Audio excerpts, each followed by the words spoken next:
everyone, it's Jenny from Little Messy Learners again. Here's our daily activity. So today I've made some edible paint. So we've done this with corn flour and water and some food colouring. And I've done it purple because we've got swirlo. And these things in here, these are just cut up pool noodles. So these are good for making our circles. So it's great for doing the painting. Do you want to go, Harriet?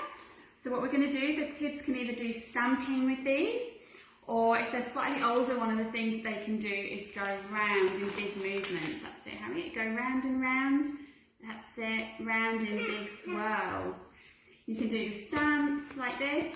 The great thing with this is it doesn't matter if the babies get it in their mouth or on their fingers. It's not going to hurt them. And you can do lots of different colours. So I've just done purple today, but you can mix any colour that you like. It also keeps in the fridge as well for about a week, and all you need to do when you take it out of the fridge is just mix it up. Is that fun, Harriet?